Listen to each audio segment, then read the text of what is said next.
grams of self-raising flour, 75 grams of caster sugar, 3 eggs, and a heaped dessert spoon of cocoa.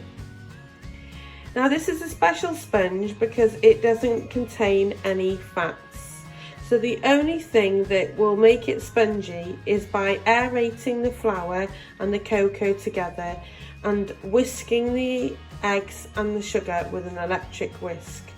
But before we do this, we're going to preheat the oven to 200 degrees. So to make chocolate roulade, this is the equipment you're going to need. Scales, an electric whisk, you're going to need 2 mixing bowls, a sieve. It does ask for a palette knife, but I only have a knife at home, so I'm going to use that instead. But I have got out a spatula as well. You're going to need some baking paper, and you're going to need a shallow baking tray,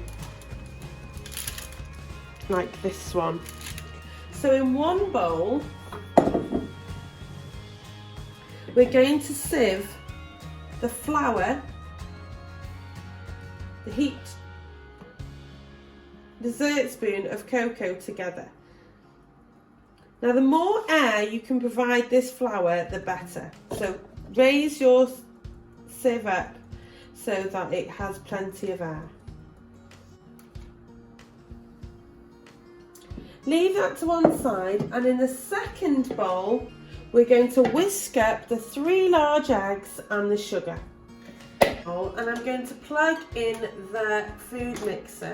Now when you're using an electric whisk, make sure that you've put the whisks in first before you plug it in and turn it on.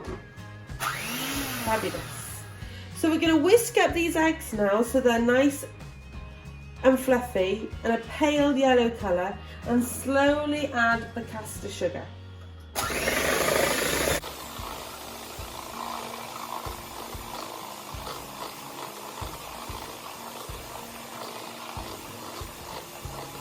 Which is around 5 minutes of whisking. We're going to gently fold in the cocoa powder and the flour. Now we don't want to take the air bubbles out of this mixture, so we're very gently, with a figure of 8, going to stir the flour in.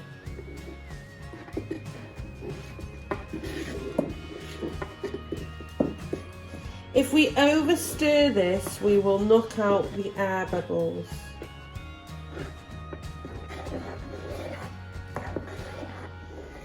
That looks perfect. So we're quickly going to put this onto our oven tray with the parchment.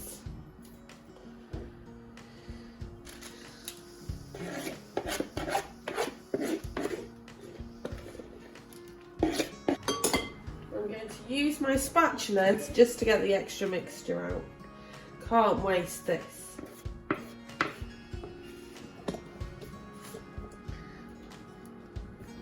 So it's going to go in the middle of the oven, and it's a really quick bake, so it's going to be in the oven for around 10 minutes, so we need to take it out when it's just spongy.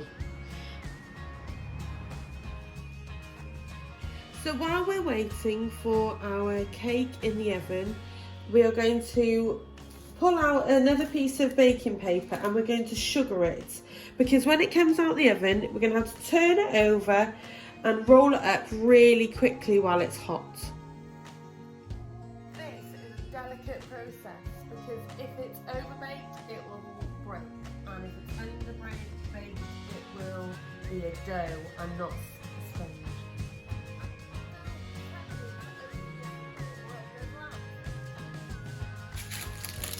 Here we go, everybody. I am turning it very quickly out onto our sugared tray.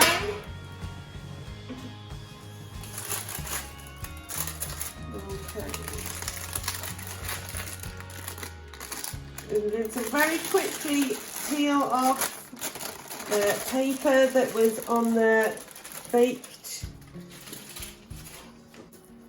I'm going to edit this. And we're going to roll this whilst it is hot. Roll. Ooh, it's very hot. Be very careful. You might need a tea towel to do this. Keep rolling.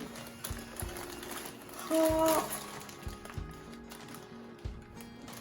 Now we're going to leave it rolled up to cool like this. Do not try and unroll it. So what I tend to do is put it next to a ledge and prop it up with some utensils. And don't touch that now until it is cold. Now, whilst the cake is cooling, I am going to whip the double cream to put in the middle of it. And obviously, with cream or icing, you should never put it on a sponge when it's hot, otherwise it will go really gross. So I'm going to pour 250 millilitres of cream, this is 300, so I should have some left, into my washed mixing bowl from before. Now when you're whisking cream, it's really important that the whisks are grease free. If they're greasy, it won't whip. I'm going to make sure that the electric whisk again is not plugged in while I'm touching them. I'm going to whip this up, but don't over whip it. So this cream is ready for spreading onto the sponge once it is cooled. Unroll it and spread on the cream. Now if it has broken slightly, don't worry. It may be because your sponge is quite thick. The thinner the sponge is, the better. As you can see, mine's not broken here. It's broken here, but the cream will fix that. So don't give up. You're going to spread the cream on the sponge. I'm using a spatula for this, but if you haven't got a spatula, you can use a knife. And once you've added the cream, we're going to roll it back up. If you want to, you can add jam as well, but the contrasting colour will make the swirl really evident. And the cream should keep it rolled up together.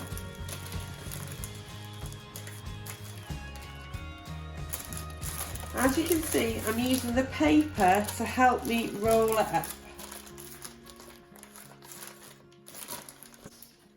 So mine has broken slightly, but I think that's really because it rose so much. So all I need to do now is trim the edges here with a bread knife. So I'm going to trim the edges with a bread knife. So nice sawing action.